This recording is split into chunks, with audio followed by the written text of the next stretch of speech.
É a nossa convidada no Jornal do Domingo, Catarina Martins, cabeça de lista do Bloco de Esquerda às eleições europeias. Catarina Martins, boa noite, bem-vinda, obrigada por estar connosco. Nas últimas europeias, consigo na liderança do Bloco de Esquerda, o seu partido teve 325 mil votos, elegeu 2 eurodeputados, era na altura a terceira força política, tanto na Europa como a nível nacional.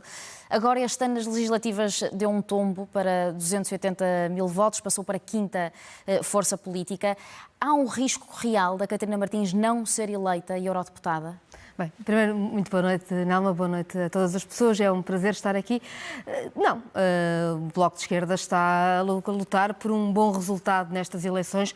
Nós somos o único partido de esquerda que pode, segundo todos os estudos, eleger mais do que um eurodeputado, portanto termos 2, é para isso que lutamos. Achamos que isso é possível, queremos um grupo reforçado à esquerda, uma esquerda ecológica, social na Europa, que bem precisamos dela. É que além da queda do Bloco de Esquerda por si, temos a entrada do Chega nestas europeias pela primeira vez, estreia-se 3 meses depois de ter 1 milhão de votos nas legislativas. Isso não acha que reforça este risco que lhe questionava de não ser eleita? É que só elegemos 21 eurodeputados para tantos partidos.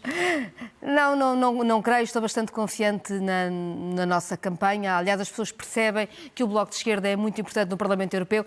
É a voz que tem sido mais consistente nas questões fundamentais, das questões da paz, do ambiente, dos serviços públicos, dos salários, da resposta pela habitação. É por isso que nos temos batido. Tenho muito orgulho, aliás, no trabalho que foi feito pela Marisa Matias, pelo José Guzmão e também, por todos os eurodeputados que passaram pelo Bloco de Esquerda no Parlamento Europeu. Acho que se fez um grande trabalho. Mas o Chega assusta ou não? Não, o problema é outro. O problema é saber o que é que significa o crescimento da extrema-direita na Europa como um todo. E aí é claro que esse é um problema. O Bloco de Esquerda será um feroz opositor de tudo o que é os retrocessos que a extrema-direita quer promover. Mas está a encará-los de frente, não desvaloriza? Não desvalorizo nada. Eu sou mulher, a Nelma também é. Nós seguramente não desvalorizamos forças políticas que odeiam mulheres e que nos querem tirar a voz e a capacidade de sermos protagonistas da democracia, do espaço público, de sermos donas do nosso próprio corpo. Sabemos como isso é importante e essa luta para o Bloco de Esquerda é fundamental, como outras. Ou seja, a extrema-direita é negacionista das alterações climáticas, a extrema-direita é financiada por Putin e, portanto, a extrema-direita é guerra, a extrema-direita é conflito, a extrema-direita é degradação de todas as respostas sociais, da possibilidade de uma ideia de comunidade, de uma ideia de futuro e, claro, aqui estamos para a combater de uma forma muito determinada. Mas esse partido, ou no caso português é um partido que acaba de descrever como tudo de mau, a verdade é que neste momento em Portugal tem 50 deputados, o Bloco de Esquerda tem 5. A reflexão que o seu partido está a fazer é cativar ou perceber porque é que 1 milhão de eleitores escolheram o Chega e não escolheram o Bloco. É que fazer uma cerca sanitária neste momento a André Ventura é fazer uma cerca sanitária a 1 milhão de portugueses. Bem, em primeiro lugar, queria dizer o seguinte, é verdade que eu quero que o Bloco cresça e cresça mais, mas o Bloco cresceu em número de votos nas últimas legislativas, acho que isso é importante. 40 mesmo mil. Mesmo antes também teve um sinal positivo, porque nós reentramos no Parlamento Regional da Madeira e, portanto, há alguns sinais que eu acho que são positivos de crescimento do Bloco e que nós valorizamos muito. Em relação à extrema-direita, julgo que é óbvio que a extrema-direita cavalga problemas que estão mal resolvidos na sociedade portuguesa, seja as questões do racismo, seja as questões do machismo. Portugal tem esses problemas estruturais. Cavalga usando mentiras e, portanto, provocando muita indignação, ou seja, vive desse sentimento permanente de indignação e isto capta imensas audiências. Capta muitas audiências nos algoritmos das redes sociais, mas é preciso dizer também que nunca nenhum espaço político teve tanto tempo e tanto espaço da comunicação social como tem o Chega. E, portanto, acha esse que o é um Bloco de Esquerda problema. tem menos?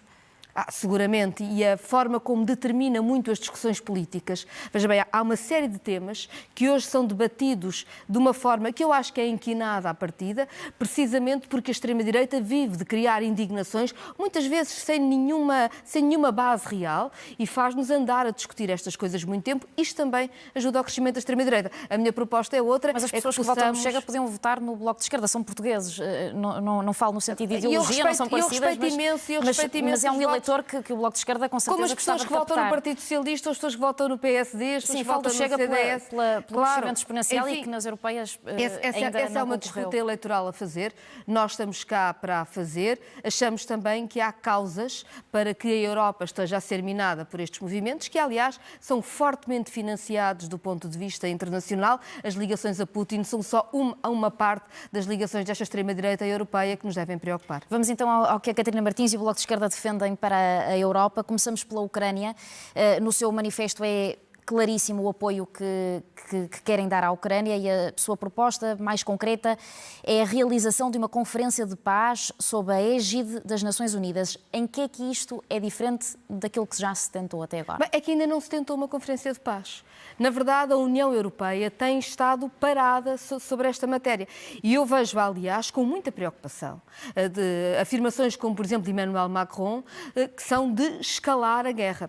Vejamos uma coisa, a Ucrânia tem todo o direito à integridade do seu território e à autodeterminação do seu povo, como todos os Estados. E a invasão russa deve ser condenada, deve ser combatida, não pode ser permitida. Mas esta guerra, que já se prolonga, aliás, há mais de 2 anos, não vai ter uma solução militar, precisa muito de diplomacia. Até porque a solução militar, neste momento, olhando para o que está a acontecer, tem um de 2 resultados. Ou a aniquilação completa da Ucrânia, ou, enfim, uma escalada que pode levar até uma guerra nuclear e, portanto... Mas defende uma redução do apoio militar à Ucrânia? Não defendo uma redução do apoio militar à Ucrânia. O que eu defendo é mais diplomacia. Na verdade, o que eu vejo os países europeus a fazerem é falarem muito da escalada armamentista, muito da escalada belicista e sem uma estratégia diplomática para a paz. Repare, Zelensky dizia, no princípio da guerra, e bem, que a Ucrânia estaria disposta a aceitar a neutralidade como contrapartida de um processo negocial que lhe permitisse a paz e o seu território. E, portanto, a União Europeia tem aqui, julgo eu, uma capacidade grande e uma responsabilidade enorme de ter um esforço para a paz. É preciso a paz agora. A paz é fundamental para a Europa e sem esforço diplomático a paz não é alcançável. Mas a Catarina Martins sugere envolver as Nações Unidas, mas já se sabe que esbarra no Conselho de Segurança onde está a Rússia, com poder de veto. Repare, mas já foi possível antes. Não vejo absolutamente o empenho diplomático.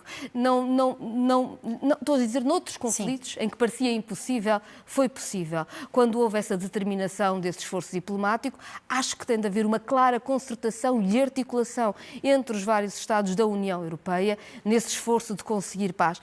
Não há ninguém mais interessado no esforço de paz do que a própria Europa. E uma subalternização a outros interesses que não têm a ver com os interesses europeus, nomeadamente com os interesses norte-americanos, que, aliás, bem, com as suas dificuldades internas, com esta eleição presidencial, com Trump, etc., são um risco para a Europa. A Europa tem de ter uma estratégia e essa estratégia tem de ser de paz. Ela é fundamental e toda a diplomacia, toda a articulação... Mas ficou claro que também não defende uma redução do apoio militar à Ucrânia, como outros partidos o defendem. O que nós dizemos é que a Ucrânia tem o direito a defender-se. Nós não podemos dizer que a Ucrânia, enfim, tem direito à sua autodeterminação e depois dizer, mas não podem ter meios para se defenderem.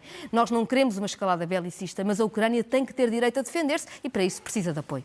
A Comissão Europeia quer um compromisso por parte dos Estados-membros para a compra conjunta de pelo menos 40% dos equipamentos militares para a União Europeia até 2030. O que lhe pergunto é se concorda com esta maior articulação na defesa europeia e entre países europeus para não se depender tanto e apenas da NATO e ainda por cima com a possibilidade, como ainda agora referia, de Donald Trump vir a ser reeleito presidente dos Estados Unidos e sabemos bem o que é que ele pensa sobre a NATO. Bem, dizer o seguinte, o que neste momento a União Europeia discute quando discute essa compra conjunta de armamento é algo que é muito perigoso, porque é abrir o caminho para tirar dinheiro das políticas de coesão, que são fundamentais ao investimento na União Europeia, e levar esse dinheiro da coesão para basicamente financiar a indústria de armamento alemã e francesa. Isto é um projeto que já tem muitos anos e que agora tem a Ucrânia como pretexto. Nós defendemos uma outra forma. Nós achamos que é preciso haver uma articulação entre os Estados da União Europeia pensando a defesa, uma defesa para a paz, que ela deve existir. É normal que haja uma certa articulação até sobre a forma de especialização das várias forças armadas, mantendo a soberania de cada Estado, mas essa articulação é bem-vinda, é importante. Achamos até que se tem que repensar o papel das Forças Armadas, porque face às alterações climáticas, aos fenómenos extremos, vai ser necessário Forças Armadas mais capazes também de terem um papel de proteção civil muito importante. Nós em Portugal já vimos isso com os incêndios e isso vai ser cada vez mais importante. Portanto, nós defendemos essa articulação. O que nós não vamos fazer de conta que não estamos a ver é que a França e a Alemanha querem desviar dinheiro da coesão para financiar as suas indústrias de armamento e isso terá a nossa oposição. Scholz e Macron são de resto mencionados também no seu manifesto e não pelas melhores razões. Em relação ao Médio Oriente, Catarina Martins, acha que neste caso a União Europeia se está a colocar do lado do agressor, é isso que escreve, porque não aplica sanções a Israel, que de acordo com o seu manifesto está a praticar o ato de guerra e de barbárie mais grave do século XXI. Gostava de ter visto Portugal a dar passos mais firmes, nomeadamente como fez Espanha, no reconhecimento da Palestina como um Estado? Esta é a urgência dos nossos dias, ou seja, sem prejuízo de todos os problemas que temos para resolver, mas neste momento o mundo está a assistir a um genocídio. Não é possível, não é humanamente possível continuar a suportar o que está a acontecer na faixa de Gaza. Israel está a cometer crimes de guerra muito, muito graves. O que está a acontecer, enfim, já não há nenhuma forma de desculpar, de menorizar o que está a acontecer. É uma atrocidade completa. Morrem sobretudo crianças, mulheres, ou seja, é indesculpável. E a União Europeia mantém um acordo de associação com Israel. A União Europeia, que em qualquer outro caso estaria a aplicar sanções, não só não aplica sanções, como mantém um acordo com Israel. E isto é absolutamente inaceitável. Isto quer dizer que nós... Mas compreende a base do que se está a passar, que é Israel ter começado por ter sido atacada. Percebo o ponto em que chegamos, mas, não, eu percebo respeita Israel... o início, também o direito a defender. Nós podemos continuar a discutir o que aconteceu há 7 meses e seguramente nenhum de nós defende atentados terroristas, condenamos atentados terroristas, nenhum de nós se sente confortável com a situação dos reféns. Mas o que Israel está a fazer não tem nada a ver com isso. Repare, o Hamas aceitou um cessar-fogo. Foi negociado com o Egito, que tinha como objetivo libertar os reféns, e Israel não quis saber dessa aceitação do Hamas e entrou na mesma em Rafah. E, portanto, está a dizimar a população. E é uma enorme... E quando a União Europeia não trava sequer o contrato de associação, não aplica nenhuma sanção, nenhum boicote a Israel, o que está a dizer é que nós estamos a financiar aquele massacre. E nós não podemos aceitar isto, não é possível.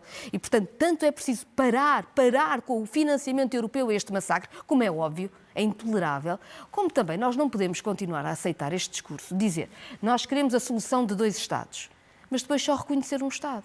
Se nós queremos a solução de 2 Estados, e se é verdade, se quando Portugal diz que a solução dos 2 Estados é importante, então que reconheça os 2 Estados. Mas a Catarina Martins, por exemplo, não vai tão longe ao defender o que muitas vezes é escrito nos cartazes de manifestações pró-Palestina ou de apelo à paz, quando se escreve do rio ao mar, numa mensagem mais ou menos subliminar, defende a exclusão do Estado de Israel. Não se revê nisso? As palavras de ordem são múltiplas e, aliás, foram utilizadas sempre. E eu estou muito preocupada com isso. Mas neste em concreto, revê-se? Sim, do rio ao mar. Ela é interpretada de várias formas e eu defendo os 2 Estados. Eu defendo, o Bloco defende, a nossa posição é claríssima e, portanto, não há nenhum problema sobre isso. Mas queria dizer o seguinte, estão a ser sempre utilizadas formas de encontrar em quem denuncia Israel e a quem diz que não podemos continuar a aceitar a carnificina que se está a passar em Gaza. Há sempre alguém que vem com alguma desculpa para tentar encontrar algum antissemitismo e algum problema.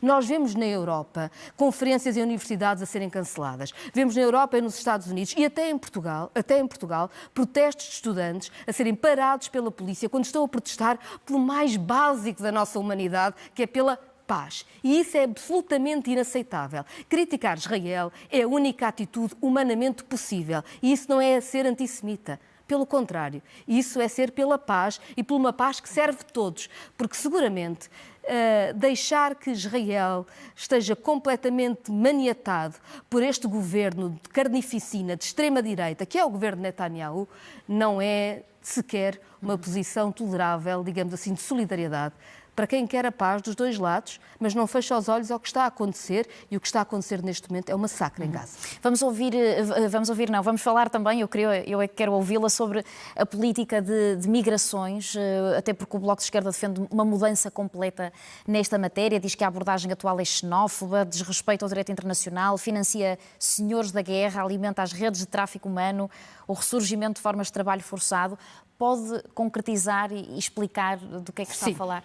A União Europeia fez um acordo com países terceiros para externalizar a relação que faz com as pessoas que tentam chegar à Europa. Dou um exemplo. Nós temos aviões da União Europeia a sobrevoar o Mediterrâneo. Quando vem um barco de refugiados, em vez de irem salvar as pessoas, porque, como sabemos, as pessoas quando se atiram ao mar para chegar à Europa é porque em terra ainda estão a correr mais riscos do que nessa viagem, portanto são pessoas desesperadas a fugir da guerra, da fome, a fugir pelas suas vidas. O que faz a União Europeia? Comunica à Guarda Costeira Líbia, que aliás foi armada com o dinheiro da União Europeia, e a Guarda Costeira Líbia intercepta aqueles barcos e leva-os para a Líbia em campos de concentração, onde nós sabemos que há ativos, grupos de tráfico de seres humanos, grupos que obrigam ao trabalho escravo. A União Europeia sabe isto e faz este acordo. Mas, com o atual Pacto de Migrações, o que a União Europeia diz é que nem sequer tem de ver se a pessoa pode ou não candidatar-se ao direito ao asilo, pode nem sequer olhar para isso, o que vai contra todo o direito internacional, pode até deter crianças e separá-las dos seus pais. Isto é intolerável. Nós precisamos de entradas seguras na Europa. Nós precisamos de rotas seguras. Há uma coisa que é importante perceber-se. As migrações não se proíbem. Quando eu ouço alguém falar de fechar as fronteiras, para além de ser um atentado aos direitos humanos, todas as pessoas no mundo têm direito a tentar melhorar a sua vida, como os portugueses fizeram, aliás, sempre. Além de ser um atentado aos direitos humanos, é uma estupidez. Porque fronteiras fechadas, na verdade, não param a migração. Porque quando a economia precisa de mão de obra, a migração chega quando as pessoas estão aflitas noutros lados. E chega. O problema é que quando as fronteiras estão fechadas, quando não há canais de entrada com regularização, as pessoas ficam em situação irregular. E pessoas em situação irregular são pessoas que ficam à mercê das máfias de tráfico de seres humanos, das máfias do trabalho escravizado. E eu acho que, infelizmente, nós em Portugal já temos exemplos disso, porque agimos mal. Aliás, eu própria, aqui há um ano, entreguei na Procuradoria-Geral da República uma série de levantamento que o Bloco de Esquerda fez com sinais preocupantes de intermediários que ficavam com os direitos das pessoas e que punham os trabalhadores reféns da sua rede.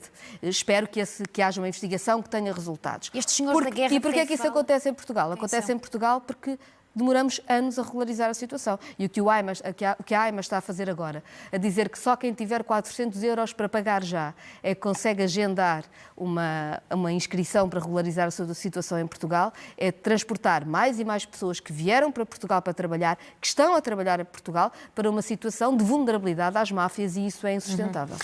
Só para terminarmos este assunto, os senhores da guerra que fala... Líbia, desde logo. E todas estas máfias a operarem no Mediterrâneo. O Bloco de Esquerda é um partido geralmente crítico da Europa. No manifesto e também no seu programa às legislativas, no seu do Bloco de Esquerda, penso que não é mencionado e por isso queria perguntar-lhe aqui diretamente qual é a posição do Bloco de Esquerda em relação ao euro, à moeda? O que nós temos dito sempre é que o euro cria desequilíbrios. Não somos nós, todos os estudos dizem. E, portanto, tem que ser estudada a sua arquitetura. Não defende a saída? Não, nunca defendemos a saída. Defendemos que fosse sempre estudado quais são as possibilidades do país e o que é que tem de existir na moeda única. Eu devo, aliás, dizer o seguinte: o euro continua a ter imensos problemas, mas a verdade é que a própria União Europeia mudou muito desde a crise financeira.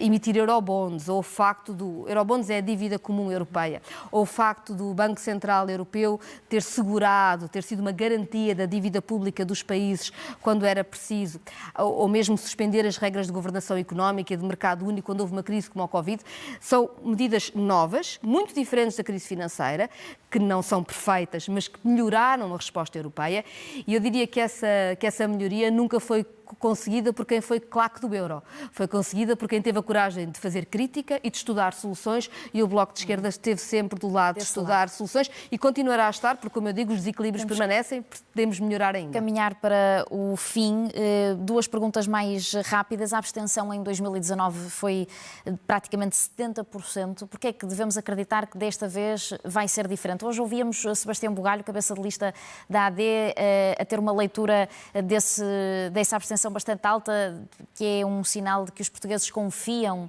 na Europa e que funciona por si e que nem sentem a necessidade ou o ímpeto de ir tanto às urnas. Tem a ver com isso também, na sua opinião? Sim, em Portugal, tipicamente, discutiu-se pouco os temas europeus, não é? A ideia de que é tudo consensual e não é preciso discutir nada, embora tenhamos todos aprendido que era mesmo preciso discutir. Veja-se o que aconteceu na crise financeira com a Troika e, enfim, ainda bem que se discutiu e que se contrariou alguma coisa, ainda é preciso conquistar muito mais para que haja um horizonte de maior igualdade na Europa. Mas eu chamaria a atenção das pessoas para o seguinte: literalmente a nossa vida depende das respostas que nós dermos às alterações climáticas. Este é o mandato que acaba a bater em 2030 e nós, ou até 2030, fazemos uma redução eficaz das emissões ou nunca teremos a neutralidade carbónica que é prometida, nunca iremos a lado nenhum e fica completamente descontrolada qualquer capacidade de manter níveis sustentáveis para a vida humana no planeta Terra.